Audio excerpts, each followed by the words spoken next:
On behalf of the Institute of Regional Studies, I would like to welcome you all to our talk today. We have a really experienced and a very knowledgeable panel with us today. We have Ms. Aisha Khan, who is the CEO of CSCCC and MGPO, which are two organizations that work on climate change. And we have Ambassador Shafkat Kaka Khail, who is one of the leading minds and experts on climate change. Today, the topic will be cooperation among South Asian countries on climate change issues. We would like to begin with recitation from the Holy Quran.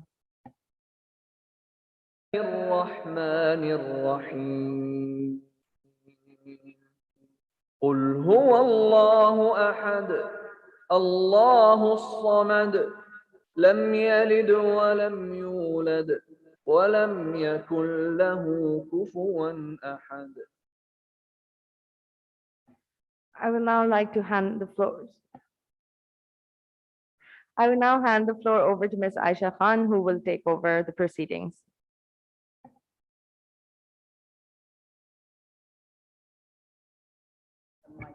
Okay, here.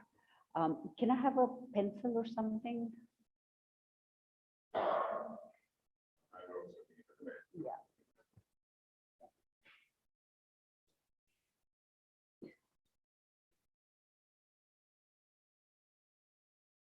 So a very warm welcome to everyone. For those of you who've been here with us before in climate conversations, you know that in the past we have mostly talked about the international dimension of climate change. Today we're going to talk about the regional perspective of climate change, how it's going to affect us and the countries in South Asia. The regional perspective is very important for two reasons. One, because it's closer to home, and the second, because climate is warming up more rapidly in South Asia than the rest of the world.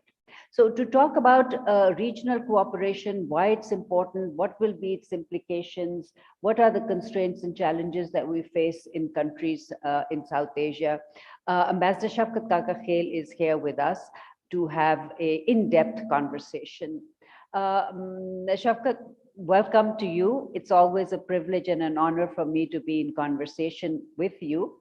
Ambassador Shafkat Kaka Khail is one of those fortunate people who's enjoyed two very different careers in his life. He spent almost 30 years of his life as a diplomat in the Foreign Service of Pakistan, and he spent a decade of his life working for the United Nations Environmental Program. He has also served as a board member for the executive committee of the CDMs, the Clean Development Mechanisms, for 4 years. So these different roles that he has played has actually given him this unique ability and skill set where he has the technical knowledge and he also has the strategic depth and perception to apply that and reach conclusions on how climate change will affect us beyond food, water, energy security. So welcome, Shafkat, and delighted to have you here with us. I think to begin this conversation, I think the audience may like to know how vulnerable are countries in South Asia to climate change. Well, first of all, before I answer the opening question from Aisha Khan, I'd like to thank my old Foreign Service colleague, Ambassador Nadeem Riaz, for inviting me, or for, I'm honest enough to say, for agreeing to have a discussion on the environmental and climate change issues of South Asia. Because I thought an institute, which is designated as Institute of Regional Studies, must, the staff members and others must know how Pakistan is affected and how the situation, environmental and climate-related situation in the neighborhood affects Pakistan. I'm also thankful to Aisha for agreeing to carry out this conversation. I know Aisha both as the wife of a friend and as a fellow comrade, as a collaborator in environmental issues. We've done international meetings, regional as well as the conferences of parties. So it's a great pleasure.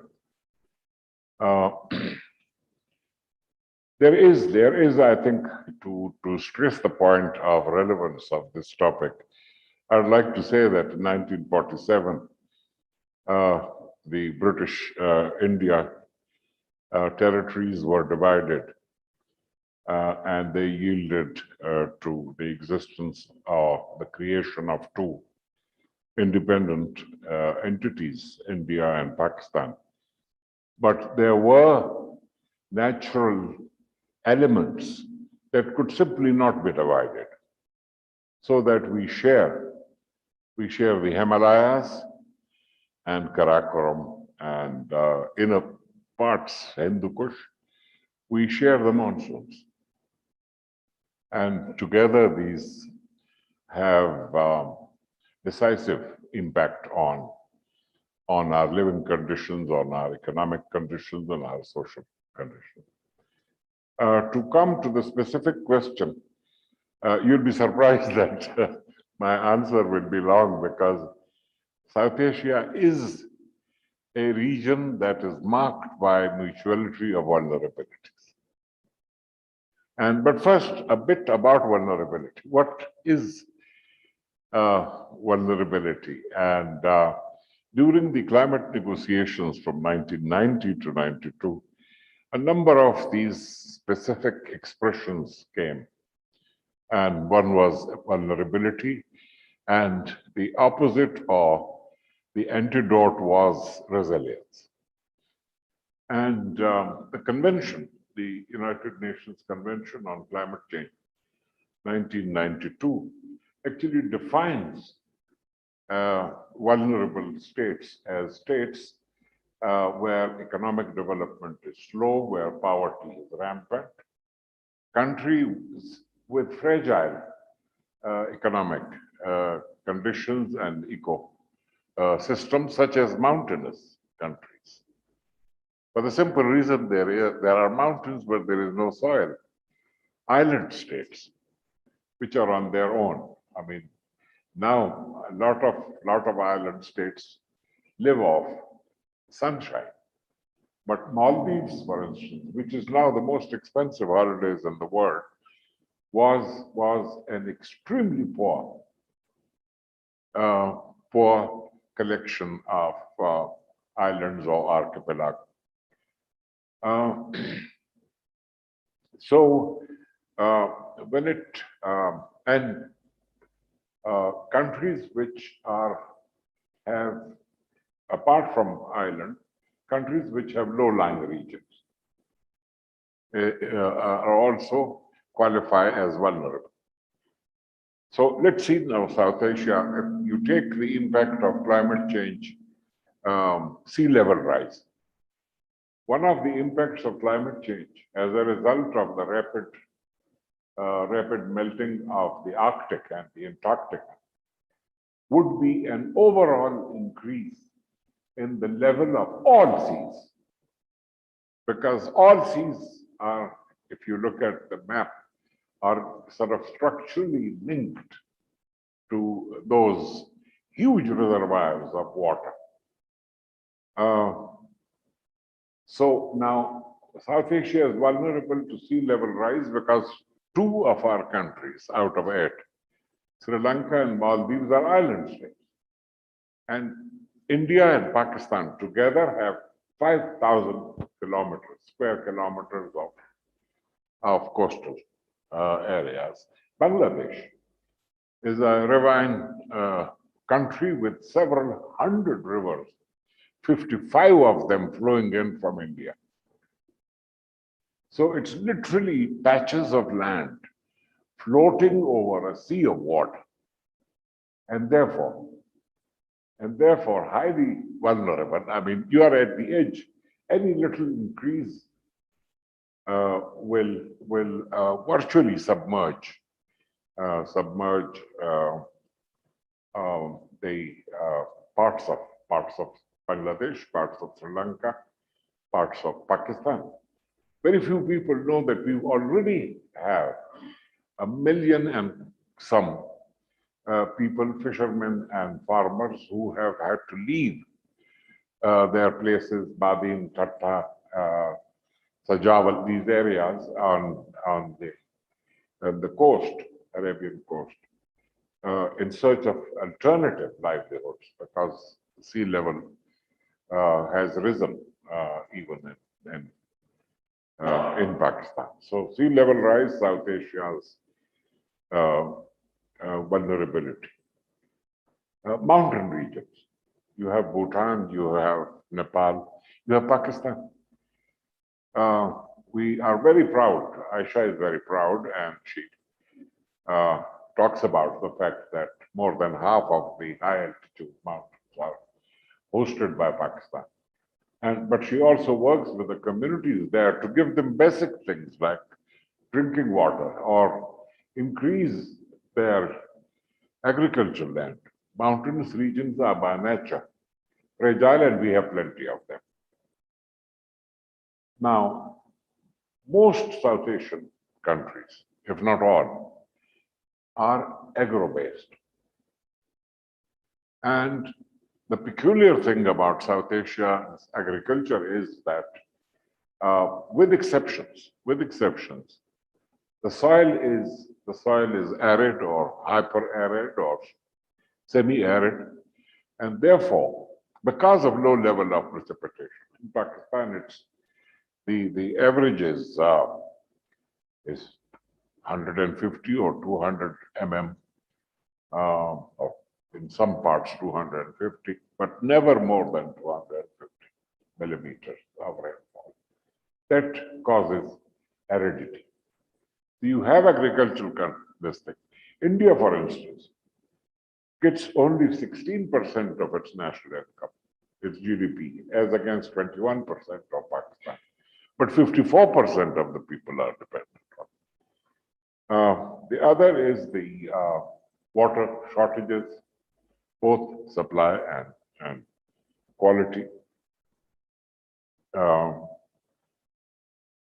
Now, I mentioned the dependence of South Asia. All the major rivers, whether it's Brahmaputra, whether it's Ganga or Ganges and the Indus, are dependent on, and the plains, we are dependent on two sources of water. One is the glaciers, which serve as, they're called the third pole or the water towers of South Asia. So you store your water there in the form of snow, and the orderly, reasonably until now, until climate change, orderly melting of the glaciers. You got your water in the rivers. Now, for some reason which nobody knows, Indus depends more on glacial melt than elsewhere. I mean, you have, for instance, the Nile. There are no glaciers feeding the Nile. It's all precipitation. Here, because of low level of precipitation, the lifeline of our rivers is these glaciers. So I'll stop you here, Shafkat, and I'll jump to my next question because there are lots of issues that we want to cover in this topic. Yeah, so I think, finished. yeah.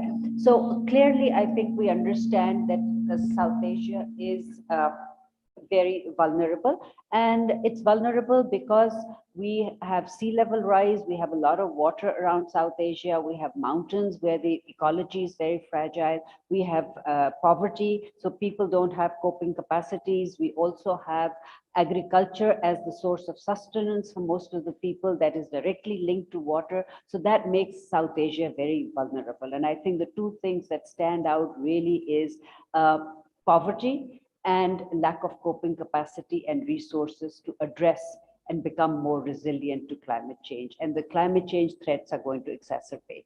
So keeping in mind all the things that you've just mentioned, all the sectors obviously will get affected by climate change. So which sector of the economy do you think in South Asia will get most affected by climate change?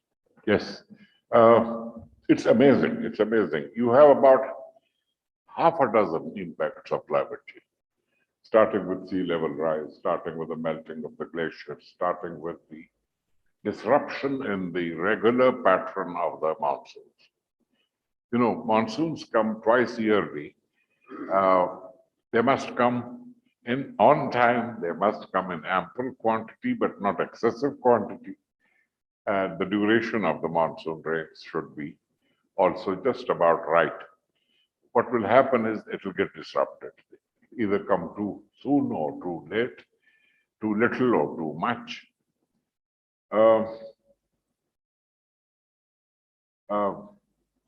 Then floods and droughts, plenty of water and no water. Heat waves, and generally average high temperature. All of them. These are basically the half a dozen. Also, you of course have tsunamis and you have storms and all the half a dozen impacts of climate change impact the broad sector of water resources, fresh water resources. That is the one sector. What does this one sector mean? It means food, agriculture, it means energy. There is no source of energy, whether it's nuclear, whether it's coal, whether it's hydro, that can do without water. It also means disasters, I think. Exactly. Loss of lives, livelihoods. Yeah. Yeah. So the water sector would be the mirror in which you will see the impacts of climate change in the most glaring and the most, form. So keeping that in mind, that, water is critical for survival and it addresses so many of the needs, and it is the first sector that is going to get affected. How have South Asian countries responded to adaptation in terms of strategies and policies at the national level? Have they done enough homework? Are these realistic? Are these implementable? I think the story should start with the genesis, with the start of talking about environmental issues, talking about it. And for that, I would give the credit to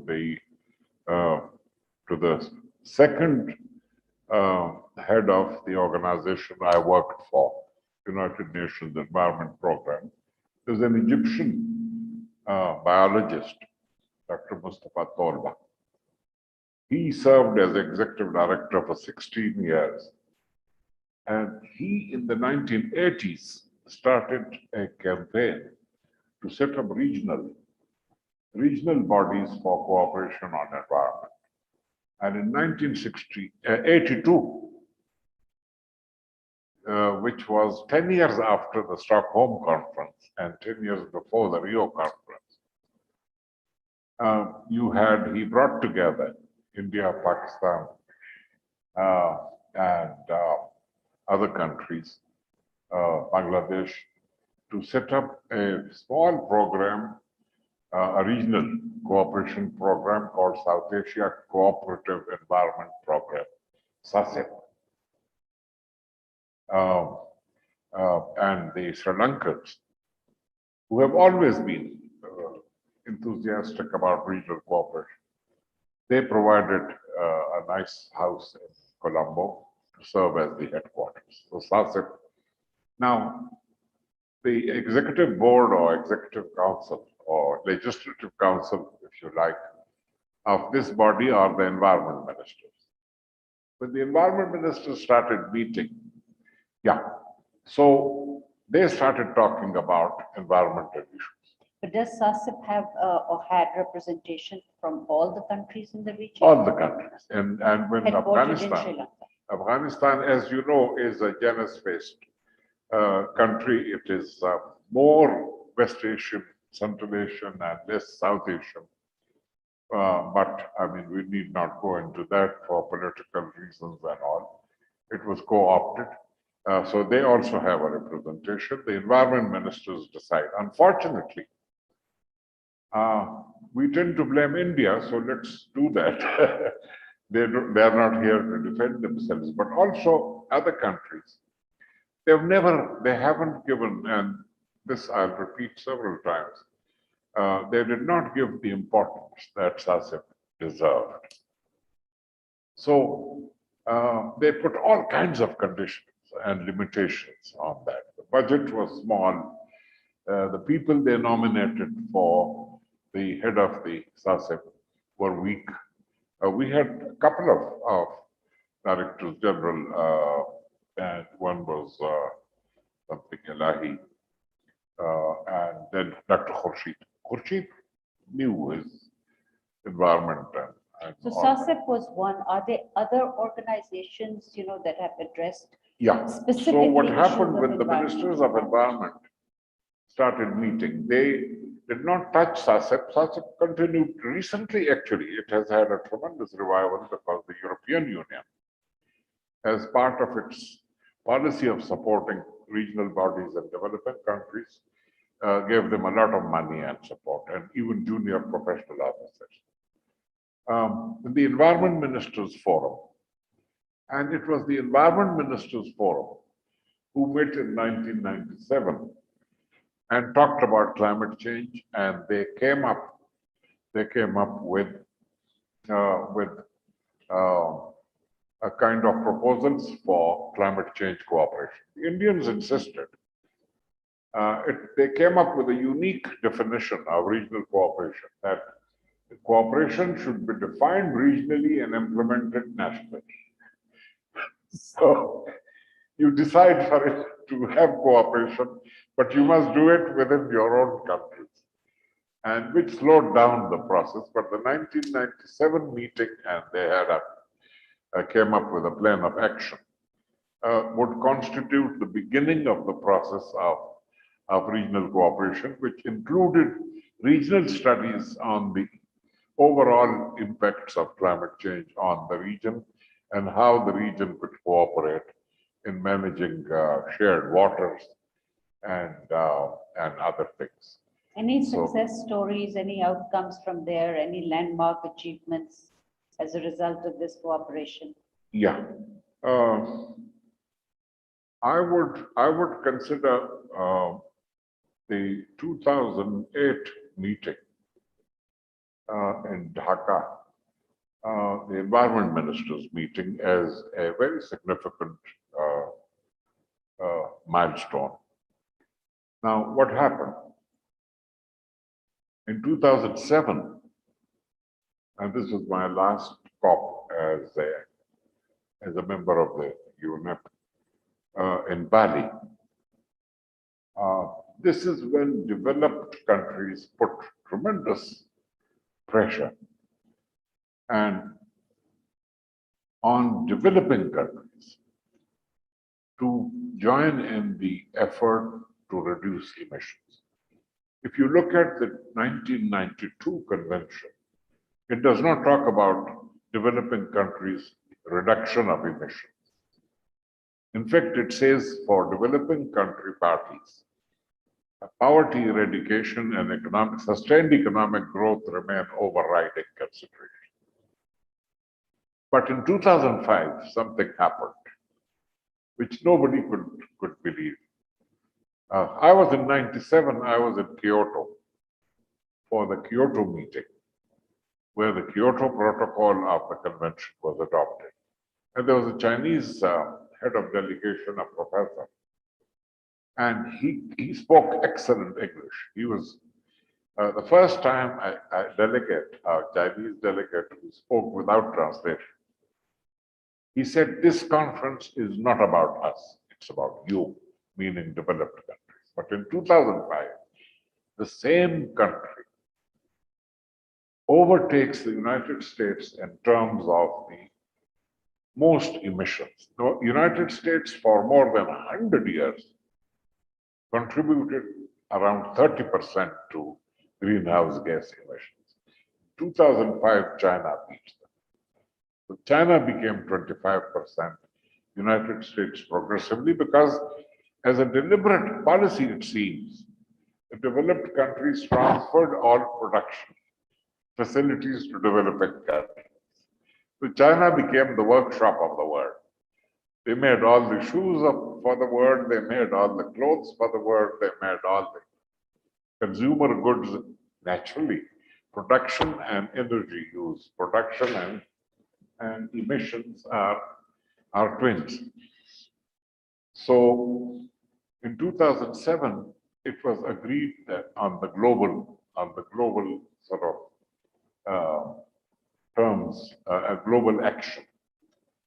And it was identified that mitigation, all countries, adaptation, finance, science and technology, capacity building. These will be the basic pillars of global climate action.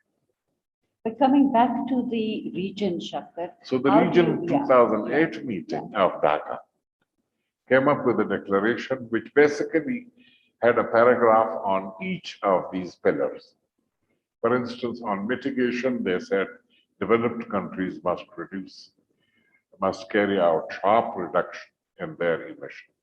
On adaptation, they said we must adapt because there will be impacts that we cannot avoid, we cannot skirt. So, but we will need support. On technology development and transfer, developed countries must provide. And so they pronounced the position, regional positions. And taking a regional, position and being unable to collaborate regionally, I think poses another set of questions. But I'll come back to that later. Right now, can you tell us a little bit about how do you see or compare Pakistan in the context of SARC in institutional policies and frameworks? How has it done?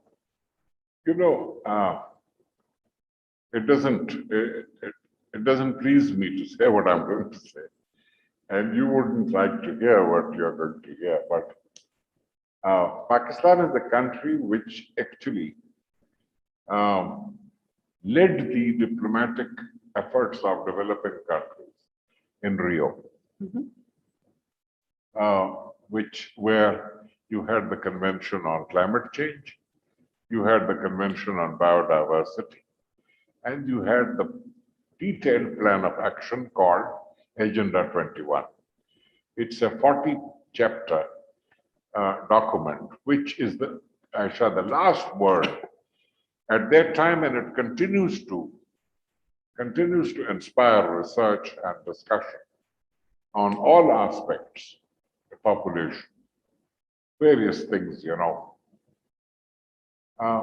Pakistan was in the lead.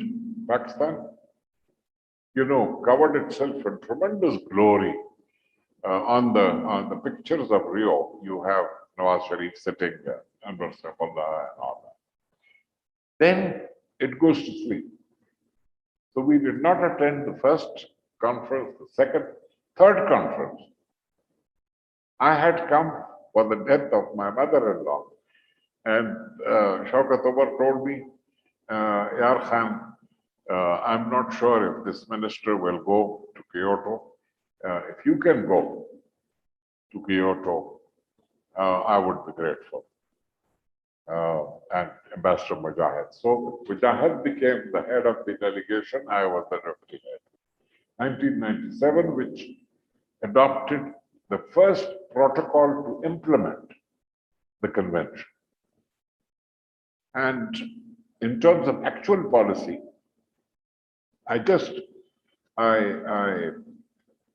for actually a meeting which is tomorrow, I kept some notes.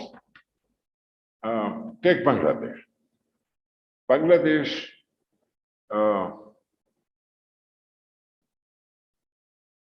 established climate change cells and all the ministries who's dealing with subjects relevant to climate change. In Like food, 2004, water, energy, everything. yeah. In 2010, they established half of the Ministry of Environment and Forests. They took the name from India, Environment and Forests, was given to climate change. In 2005, they came up with the National Adaptation Program of Action, which was decided in COP 4. And then they updated it 2009. In 2008, the Bangladesh Strategy for and Climate and Action for focusing on 6 priorities, different sectors of the economy. Most remarkably, in 2009, Bangladesh goes ahead and establishes $100 million fund for climate resilience. And And where then did, followed it up. Shafik, where did this finance come from, the 100 million? 100 million came from their own resources, They but generated it. in 2010-11, when they announced another 100 million for resilience fund, UK immediately provided the equivalent of $100 million. So do we have something comparable like that over here? No, we have nothing in common, but the Climate Act in 2017 provides for the establishment of a climate change fund. This government has not even talked about. But the climate act was passed in 2017, so why has it not been made operational? Well, because this new government came. The previous government made efforts. They even talked to people like Adil Najam and others as the head of the Climate Change Authority, which is the executive body. The model was of Water and Power Development Authority. And now I see, and I'm going to mention this, that after 3 long years of silence, the new NDC mentions the implementation, but in a very funny space, implementation of the Act in 2022. Okay, so there is hope that, if it is operationalized, we have the provision for a fund and we may be able to mobilize enough resources and create a source of funding Absolutely. for You know, adaptation and resilience. Some people in this country, including the present government and the ministry, think that if you can come up with a nice slogan, if you can come up with an attractive sort of idea like nature-based solution, like if you increase the number of national parks from 15 to 25, you will automatically make improvements. This doesn't happen. You have to projectize the international system of cooperation. The instrument is projects, and for good measure, they add program, which is a collection of projects. So if you don't projectize, I remember when my boss in UNEP, somebody had told him that poverty and environment are linked, and the poor people are by nature vulnerable to environmental degradation. So he talked about it, and we were asking possible donors, and they said, look, can you projectize this nexus? Can you come up with projects which emphasize the nexus and tend to resolve, the problem of poor people being environmentally disadvantaged? So unless and until we have capacity to deal with our issues and define them, define the targets, and convert them into time-bound and costed activities, nobody is going to give you money. Nobody will support you. So, when we look at, models of cooperation, we have some successful models. We see the European Union, we see ASEAN, And it's widely believed that in South Asia, regional cooperation, the platform of SARC, was not as effective. What were some of the impediments, the roadblocks that have prevented, South Asia to move forward together? Yes, indeed, the European Union, which started as a coal and steel community, is the most successful example of regional cooperation. In the developing world, I would consider ASEAN, the Association of Southeast Asian Nations, as the most successful model. And what else ASEAN actually does,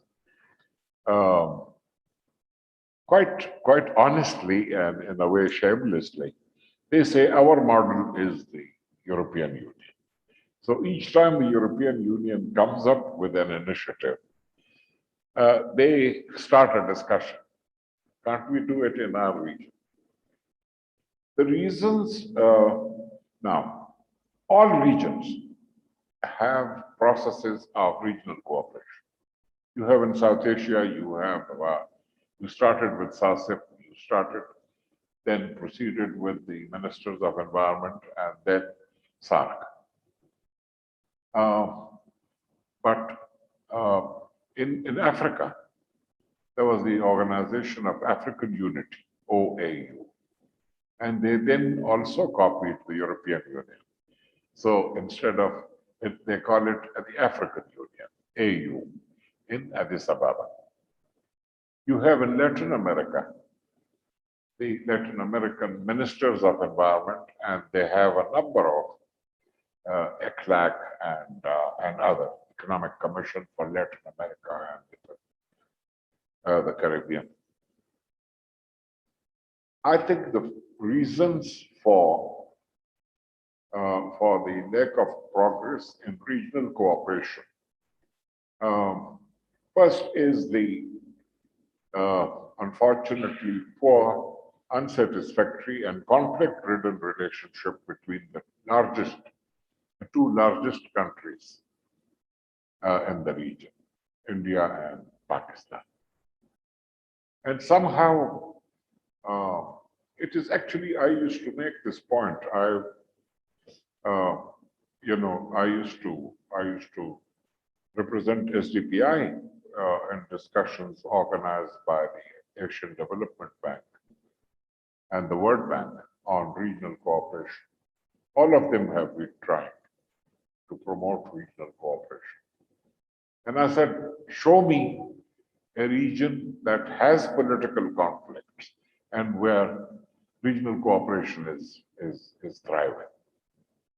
So I said in ASEAN, I used to give example. When you had problem between Indonesia and Malaysia, there was no ASEAN. So basically, the conflicts between India and Pakistan, the lack of trust between India and Pakistan. The second point is the tendency on the part of on India. They feel very uncomfortable with decision making being in the hands of neighbors.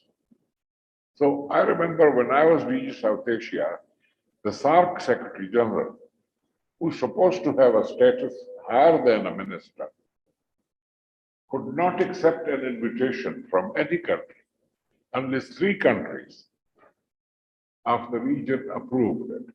So we made a deal.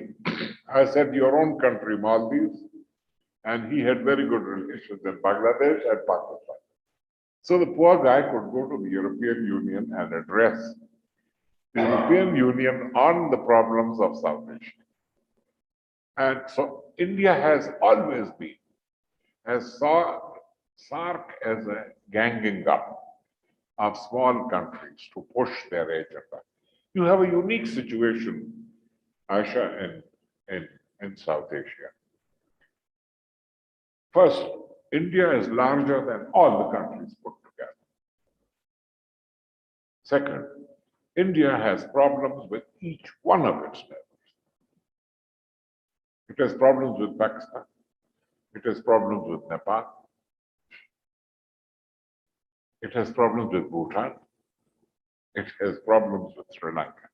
In Sri Lanka, it actually effectively intervened to support a secessionist movement. So would it be fair to say like India is the thorn in the flesh of SARC?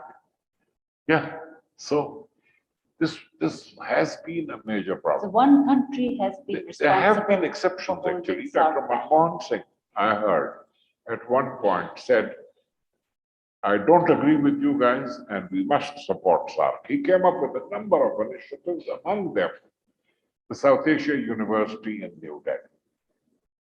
I visited that university, and the vice chancellor of the university had a great vision, something like the Institute of Regional Studies.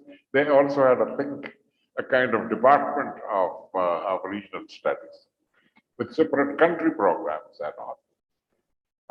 So it's the efforts. Another point which some actually experts have pointed out, South Asians love to have relationship with foreign countries in preference to local, to neighbors. So a South Asian would be very proud of having relations, say Sri Lankan with Norway or Sweden or Brazil, but not countries of the region. Another thing is I would blame the decision-making processes of SARC. SARC was heavily dominated by the ministries of foreign affairs. So the first stage of SARC was the programming committee, the joint secretaries or DGs. Our DG, South Asia, doubled as DG SARC. India had always had a separate division for SARC, foreign office. Then the Committee of Foreign Secretaries, the foreign ministers, and the summit, supported by the ministries of foreign affairs. So, for the foreign office, the more important thing was how to avoid the political conflicts and problems. And the overall position of SARC on global economic issues, the big issues of the world, rather than nitty-gritty, how do you avoid smog in Lahore and Amritsar? And there was no structural link. The other ministries had to send their report, and there was not enough time for a detailed consideration of the issues decided by the line ministries. So it's the decision-making processes were also defective. But I think, after the abrupt postponement of the SARC summit that was supposed to take place in November 2016, SARC has mostly become dysfunctional. Do you still see a role for SARC? Can it, be an active player again, or are the rising tensions and the increase in conflict and climate change related issues going to bring its relevance back, or are they going to completely make it disappear? Well, first of all, I mean,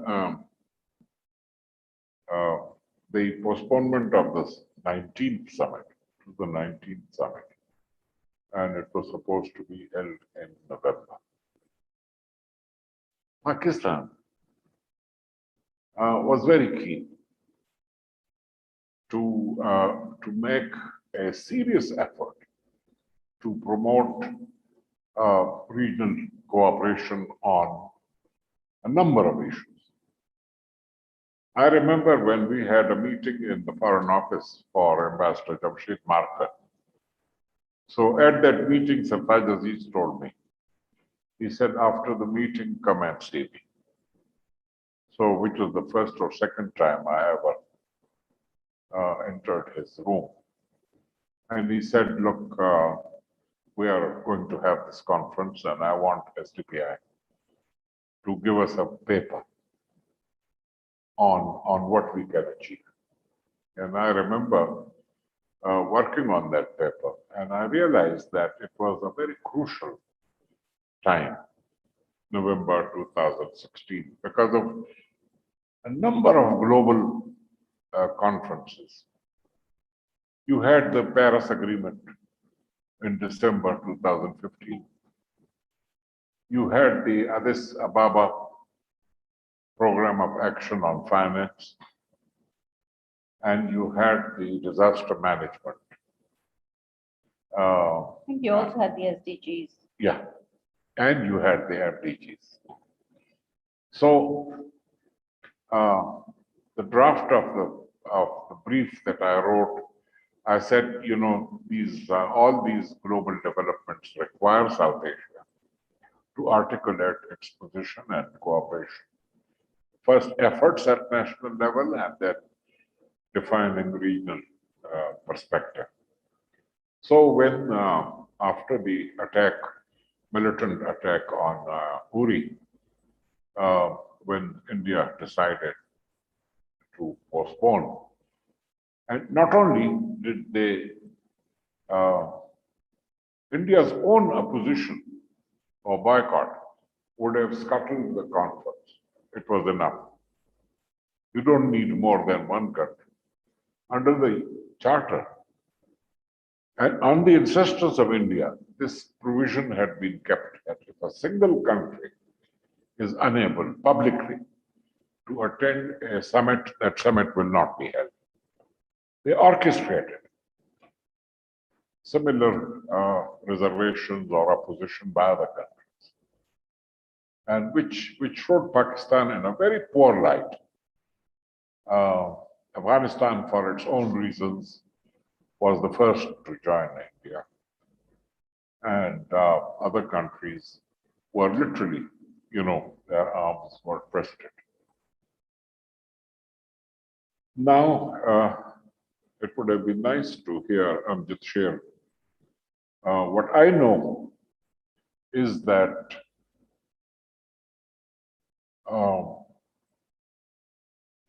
the SARC Secretariat has tried to keep the organization going. But what can you do when the ministers can't meet, the foreign secretaries can't meet? So they meet like, I don't know, on population issues, on some issues. They have expert level meetings. But the process of regional cooperation, for all practical purposes, has been halted, has been interrupted. What makes someone like me, who has invested a lot of effort in this subject, what hurts is that the Indians are trying to project alternative regional schemes like BIMSTEC, the Bay of Bengal Initiative for Multi-Sectoral Cooperation, which it was not even member of. And Jaishankar, the foreign minister, in a statement said, there are issues in SARC. So for us, the platform of preference, the words used, platform for preference, the preferred platform for cooperation would be BIMSTEC. So they're trying to project and promote BIMSTEC, which is a combination of South Asia, East Asia, as the alternative to SARC. And while talking about SARC, I must say, while we blame India, I must blame Pakistan also, equally to Pakistan. And now, yesterday, apparently, there was a seminar chaired by the foreign minister on economic diplomacy. You cannot have economic diplomacy unless you interact with your neighborhood. So coming back to the neighborhood, Shafkat, and in the context of climate change and looking at it from the regional lens. Now, there are three actors, you know, when we talk about climate change. One is science that tells us what is happening. The other one is society, from whom you need to get a buy-in. And the third one is policy. that is driven by politics. What role do you think that civil society can play? Because we have seen that, you know, when you leave it to politics, it's very difficult to decouple politics from other conversations. So is there a role in which we can leverage civil society to promote cooperation and increase collaboration? Do you see any chance of that happening? Technically, I mean, given the spirit of our time, given the importance given to civil society and all, it should have been possible. But the problem in South Asia is that when relations between India and Pakistan, political relations are bad, it affects the civil society also. I remember one of the Sustainable Development Conferences of SDPI. We had 25 experts from India. And there have been SDCs when there was none. 6 or 7 or 10 were invited, but nobody was allowed by their own country to visit. Or there was problem with visas. So in South Asia, more than other countries, the governments are able to put effective restrictions on the efforts of civil society organizations. There have been problems of civil society organizations being accused of promoting the agenda of the neighbor who happens to be adversarial. But what is at the moment happening is that limited use is being made of internet and Zoom and all that. So I frequently take part in discussions organized by one of the top centers in New Delhi, Center for Science and Environment, Sunita Narayan, who's been a kind of inspirer, a mentor for me. And she and her partner, who's no more, Anil Agarwal, they were, I remember, in Kyoto. We were there and we didn't understand what people were talking about, European Union and all that. They would literally have a class for South Asia delegates every evening, explaining, look, this is what sinks mean, this is what flexible mechanisms mean, this is what carbon trading means, this is what. So I frequently attend those Zoom meetings. But it's, and unfortunately, both countries have imposed conditions, have restrictions on civil society. This will be at our cost, at the cost of the people of South Asia. Take the example of smog. It is basically a problem of Punjab. The most serious conditions of smog. I mean, you have Karachi also, but Lahore, Gujranwala, Faisalabad, all these cities. Sialkot also now has smog. And the two halves of Punjab can cooperate in doing simple things. They have to find means of how to deal with this agriculture, this mechanical harvesting, which leaves about 6 inches of the roots of the plants, you know. And then the farmer, he can't pull out each one of these things. So he, you know, and there is a myth, partly true, that actually ash is fertilizing, or ash of certain plants is fertilizing. So, aag jala lete hain.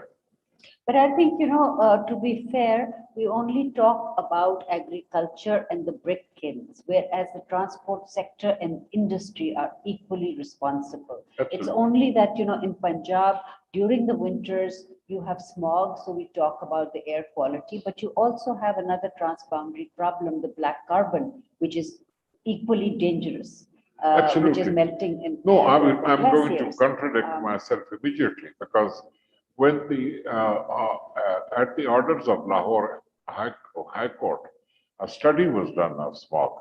They found that this problem was actually one of the smaller factors. Indeed, we use the vehicles of Pakistan use a fuel which is comparable to E2, Euro 2. Whereas what we need is, Europe is now Euro 6. Yeah. So now the government is talking about Euro 5. And that alone will make a tremendous difference. Then the old vehicles. And also, I don't know if you're aware of this or not, but we've been talking about smog for so long. Every winter we talk about smog. So when Dr. Ghulam Rasool was MD of Med Department, I asked him to share with me the data of the direction of wind for the last 10 years. And it seems that in winters, the wind is blowing from our directions towards India and not the other way around. But it's very convenient for us, to say that the smog is coming from there. But No, jumping we from have, smog I mean, to, you have smog conditions in Peshawar. There is yes, no India in yes. Peshawar. But coming Basically, to, it's inadequate waste management. yeah. And it's the use of agricultural residue, for a gobar joy, which is also exacerbating climate change. According to the World Bank, if we abolish that, we will contribute to mitigation. We're not talking about international climate change, commitments. Otherwise, I would have discussed methane with you. But coming back to the regional context, what do you think the multilateral finance institutions like the World Bank and the Asian Development Bank, have they played a role in improving or increasing collaboration? Because we saw that, the Indus Water Treaty was brokered by the World Bank. Do you think after the Paris Agreement, there is a role that they can play in strengthening collaboration, especially in the water sector, because we are a lower riparian, and there's several things now that are happening and taking place which were not a part of that treaty? Well, to be fair, I mean, you have the Economic and Social Commission for Asia and the Pacific, ESCAP, UN ESCAP. The regional office is in Bangkok. You have UNEP regional office in Bangkok. The World Bank has country offices in every country, and they have their regional office technically works in Washington, but it has its tentacles. They have been trying. But I think now there is a World Bank program called One South Asia. This third pole is actually supported. It's not supported by the World Bank, it's supported by a different. But the World Bank is also supporting a number of things. I'd like to say that they can and should do more. And basically organizing, discussions and research, surveys, which could be internet-based, which could be to keep the spirit. At the same time, I would urge our own government, and I'm sure our colleagues, yours and mine, in India are doing the same, to decouple existential issues. War is now not the only existential issue. Water is, epidemics are. To say, look, we will continue our different perspectives on Kashmir, but we will exchange data, river flows, and changes, because we share our rivers. All the three major rivers of the basin, which carry 80% of the water, they actually flow from India into Pakistan and Azad Kashmir, and also the Kabul River, but that's a different story. So it's in the interest of our protecting that, and I hope the new national security will generate a culture in which attention would be given to regional cooperation, starting with the neighbors. So, I'll ask my last question and then I'll open the floor for questions from the audience. I was just thinking that, nothing in relationships between South Asian countries seems to have improved. In fact, things between India and Pakistan have deteriorated. In the light of the future climate predictions that we have, what is it that we can expect that can happen that will put us more at peril in terms of water security? Is there anything that we can do as a country to collaborate with other countries in South Asia without the collaboration of India? And without a regional approach, will it really be possible, realistically speaking, to have resilience? With country specific, every country will do what it can for itself.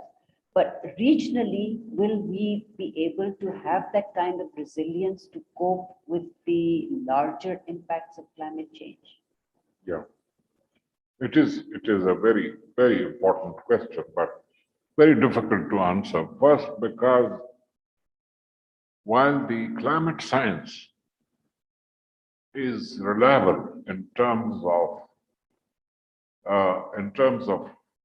the impacts of climate change, it is imprecise as yet about the timing and location of the extreme events.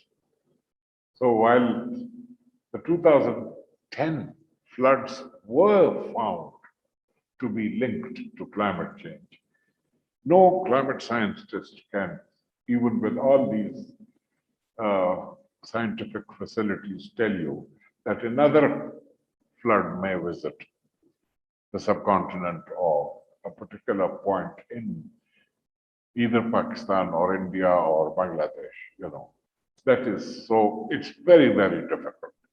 The other is that while we share a lot of things with India, we also, like I mentioned, disaster management. The Bangladeshis have been extremely, extremely successful in terms of saving lives in disaster.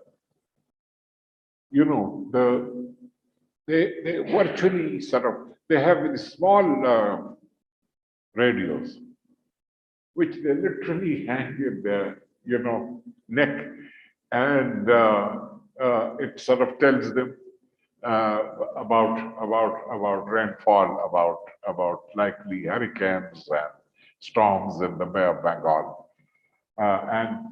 and where to go, where to rush, so that well, you had floods, you had hurricanes more serious than Bola, which led to a lot of environmentalists say that the hurricane Bola was responsible for ultimate secession of East Pakistan. You had worse calamities without causing the deaths and destruction. Destruction, yes, but not deaths. We can talk to them, and we can find out. So there is always so much one can learn from neighbors if you are willing to. But we don't. I mean, for instance, when we went for coal, we did not bother to ask. We did not bother to even read the health impacts of coal. We were bothered about this nuclear scientist, Mubarak Mann, saying we have enough coal for 200 years. Yeah. But, I mean, have you seen the health conditions? We had a 1 to 2% coal mix in our energy because of the kilns, the brick kilns. They use coal. And now it's gone up to 10%. There was absolutely no justification for bringing in coal. In the new energy policy, I see it up to 20%. Well, Except that they phased out local First coal they and said will no use new coal, imported coal. then they said no imported coal. And whereas some people will say imported coal was actually better because it's better quality. So say no local coal. So I think that, we'll open the floor for question and answers. Please.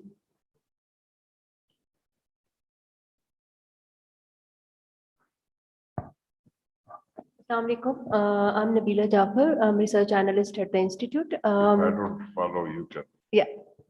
Sir, thank you very much. It was a very interesting discussion. Sir, how much it is important to link population control policy with the climate change adaptation policy? Thank you. And actually, it was in one of my vulnerability points that the high population growth rate and population density, that they were actually one of the most significant points of vulnerability in South Asia. And my own, whatever I have said and whatever I have written, I always put the high population rate in Pakistan as one of the drivers of all our problems. First, I mean, the facts are absolutely mind-boggling. We started with 31, 32 million people, the areas that today constitute Pakistan.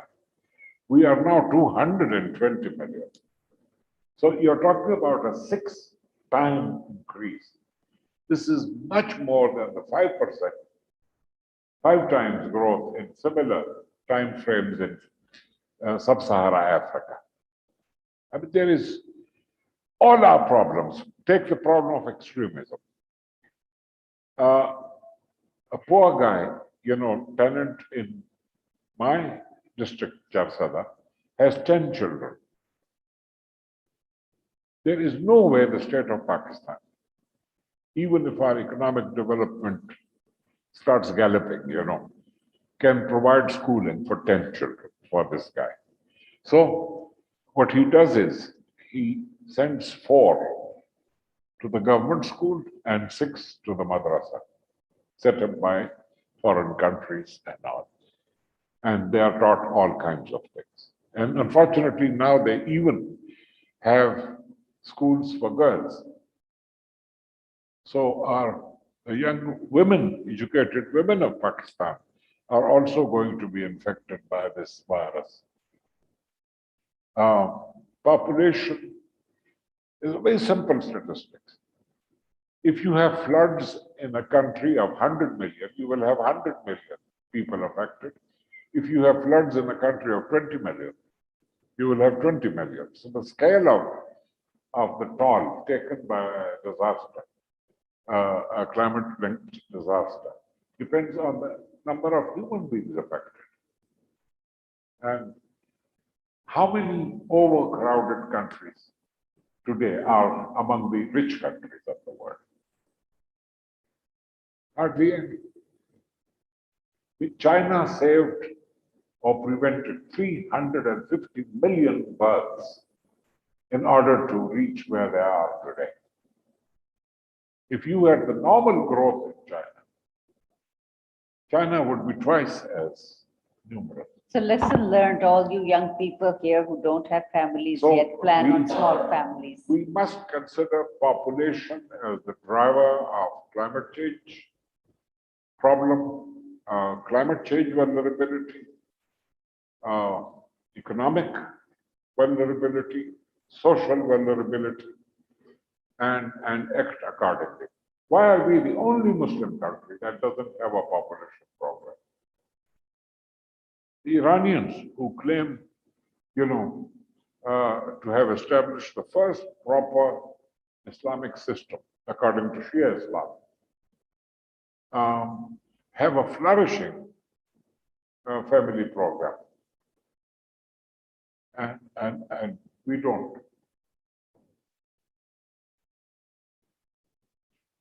Yes, Arish.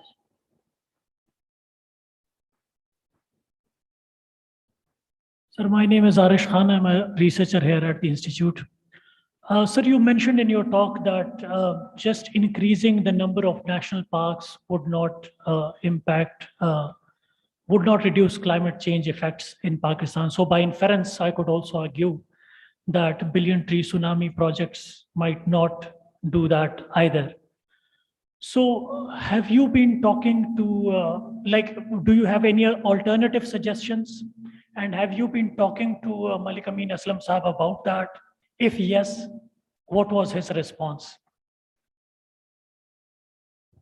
You know why I mentioned the unlikelihood of success of initiatives such as the what my friend Amin Aslam, and I'm going to say this in front of him tomorrow, if he decides to stay in the meeting.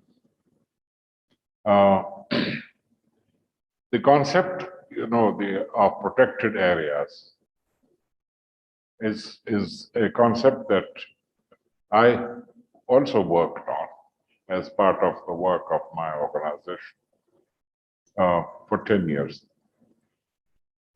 It's a concept that needs a regime to succeed. Now, when you call this room protected, it's not enough to say protected hall. You have to make sure that it's protected against the likely hazards that endanger it, So in our forests, what has led to the pillage of forests in Pakistan? We started with 5%. And if you actually remove the Azad Kashmir and these Galiat in KP and parts of Punjab, it comes to a very insignificant percentage as against the global requirement of 20 or so. Is poor people who are cutting the forests. And poverty is not a sufficient reason because it's the lack of maintenance, the efforts by the provincial authorities. I should have started with this, that for the central government, for the federal government to talk about protected areas and all, have they consulted with the provinces, which are actually responsible for the management of all natural resources, including forests? You have this unique system now, both in the case of forests and water resources, that the policy making is with the federation, but the implementation and maintenance is with the provinces. So you have to have a whole regime, a whole system. How do you ensure that protected areas remain genuinely cordoned off from human interventions, namely the cutting of trees and all that? There may be a regime, there may be a system, but I don't know it. It's not in the public domain. What is in the public domain is slogan. There are management plans that are developed, but then they're not implemented. So that is the problem. They look very nice when you read the management plan. Everything that needs to be done is put there, but then it's not followed through. A directorate is set up, people are hired, and from what the number of protected areas or national parks that I have visited, I have not seen a single rule being observed. There is nobody there to ensure the monitoring mechanism. Aisha, this is a feature of Pakistan's policy landscape. First, you don't have policies on crucial issues. Until recently, we didn't have a water policy. We didn't have an energy policy. And we didn't have a climate change policy. Now we have policies on all these. We didn't have a food security policy or an agricultural policy for a country that is critically dependent on Now we have policies, but no machinery. In April 2018, the Council of Common Interests, prodded by the Planning Commission, adopted the National Water Policy. How many in this room know what the policy is? Because it was abandoned. It was the previous government, so the new government is not. The new government only talks about the criminal activities of the previous government. I think the policy was made, which is usually a statement of intent, but the instruments of the policy were never made. So without that, a policy is hardly what you call a policy. Any other questions? Please. Bismillahirrahmanirrahim. My name is Rafil. I am currently doing my MS here in international relations. Sir, my question is that why those countries, they are in the regional power and only, and they are rising powers. So they spend the trillions of dollars in their according their interest. If the climate change according their interest in other countries like United States, if they want according their regional security or other security issues, they invest not invest but they spend the trillions of dollars for their security issues, even beyond boundaries. But why they are not spending and do not take these issues like a regional, like a global issue, and they not spend? They just they just look for these issues like dramatically only. Why this? Essentially, what he wants to know is that developed countries spend a lot on regional security, but not on climate security. So why is there no climate justice? Why are they not doing enough to secure the future of developing countries that will be affected by climate change? Am I right? I wish I had an answer, but I mean, I share your view that developed countries have shown a total lack of interest in ensuring it's not only climate justice, but also health justice. And the vaccination rate in Africa has been less than 7%, and the vaccination rate in Europe has been more than 70%. So, but what is the effect? This virus, the variants come from developing countries, but then come to your beautiful countries, your rich countries. And so Germany, which had virtually stopped lockdowns, England, which had stopped, we were in London visiting my granddaughters and their parents in that order of priority. There was virtually no, even masks were not considered necessary or desirable, but now they do. In the case of climate change, I mean, I think the high water mark was the 1992 convention. And in my speeches and all, which I did even during my job,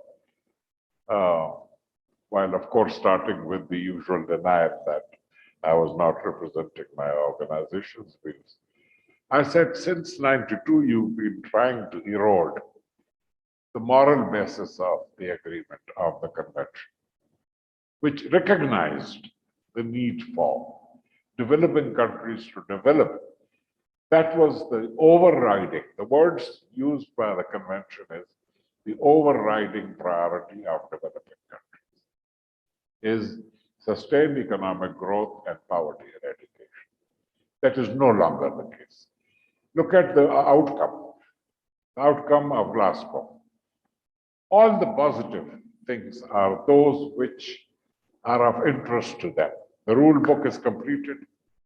Why? Because they want to make it impossible under transparency for you to get $1 unless you are able to prove that it is spent on mitigation. And adaptation, no money. loss and damage. These are developing countries have been saying that, look, there will be some damage that will be impossible to undo. So we need to be enabled to provide alternatives to the people affected. Loss and damage, nothing. But all mitigation related provisions went through new initiatives, net zero. How do we go net zero without providing electricity to 35 million Pakistanis?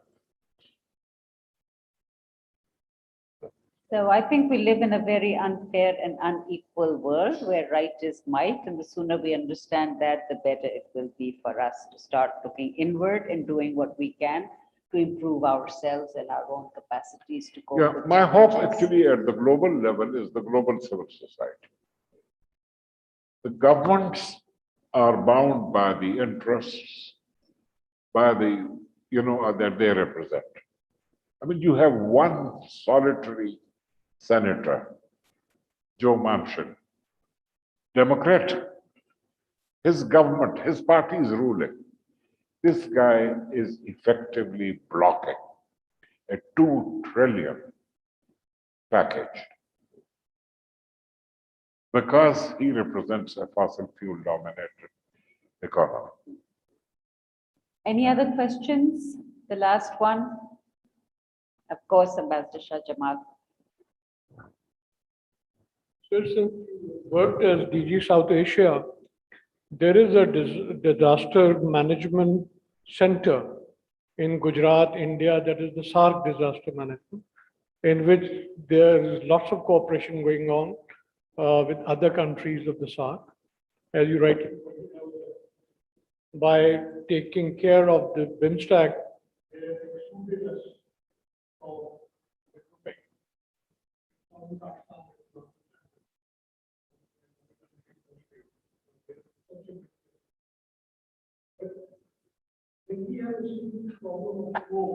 we have serious problem of smoke, and still we are not cooperating or finding ways and means to take advantage of the center which is there in India and which is available to us. Where is this center? Says Our Gujarat. No, Indian Gujarat. The state of Gujarat in India. Yeah, and what are they doing? It's a huge thing, and it provides at the senior level, action is not being taken place in SARC. But at the junior level, all the delegation come to Pakistan, our delegation go there and because something was outed, therefore it went down. But there is a need. SARC would not speak or would not stop because there goods are moving, there are other things, there are immigration issues, there are so many institutions that have to here. And we have to build on. You're very right that Kashmir, while weak, the main issue, but simultaneously, we have to manage the issues that we are facing. For example, what is happening in Lahore and Delhi, people of these areas would have one country. So there is cooperation there. Are we going to take some? I hope so, because I'm not in the driver's seat. But whatever initiatives are being taken wherever, we should promote that. I mean, take Kashmir. After all, the Indo-Sino-Indian problem is also about a part of Kashmir and Jammu. And they have $100 billion trade. So why are we not doing it? And in any case, I mean, any talk of geoeconomics will remain hollow unless and until there is that. And of course, nobody is suggesting that we sacrifice our national interest. Let the litmus test be, is it good for us? I mean, each time we have a trade problem or economic development, economic cooperation issue, we should ask this question. Is it good for us? Is there an alternative to this? And if you take preferential agreements all over the world, there is always this trigger that if it's not good for you, you put the brakes. To answer your question, Jamal, and elaborate on what Shafqat said, I think when we talk about smog, essentially we have to take a transboundary approach. So centers in Gujarat and where we are talking and communicating at the junior level is all very good because it's only talking. When you need to take an airshed approach and set up mechanisms for communication and steps that need to be taken from both sides, it's the governments who have to agree to that transboundary. And that is where I think, because of the dysfunctional relations, we don't agree on doing anything that requires coordinated research between our countries. We are sitting in EC mode, for example, and we're doing research over there on high mountain areas. But when it comes to implementing those recommendations, they're not being implemented. So the work of science is sitting there. Likewise, these models for airshed management approach have been developed and they've been very successful. China has managed in most of its cities by taking this approach to bring its air pollution levels down. But unfortunately, the topic is regional cooperation among South Asian countries, but because of the relationship between India and Pakistan, SARC has not been able to take off, and cooperation that could have given a lot of benefit and potential to the whole region has not happened. We have many things in common in the region, but a few differences and divisions, and those have taken precedence over the larger well-being of humanity. So with that, Shafqat, I want to thank you. I want to thank Ambassador Nadeem, for once again allowing his platform from where we've had so many interesting conversations. And we look forward to more such events in the future as well, where we can discuss regional issues and engage with your researchers. Thank you so much for your time. Thank you, Asha. And I would also like to thank Nadeem once again for this tremendous opportunity. My request to IRS and its leadership, as well as civil society, Aisha represents, and is to keep the flame alive and not allow the temporary disruption to cause a disowning of the good things. So we must always talk about the virtues of cooperation and try in whatever way we can promote interactions, learning from one another. And let's hope, I'm talking about renewable energy. There are examples even in Sri Lanka for renewable energy that we can borrow from. So the best practices,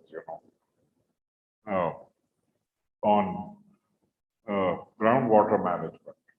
India has been experimenting with national and sub-regional management of the Indus aquifer. We need to see what are they doing. So we should promote understanding of what the neighbor is doing before we decide whether to adopt those or not. So thank you very much, and thanks to all of you who took time to listen to a subject that is not as exciting as blasting Narendra Modi and Hindutva and all that.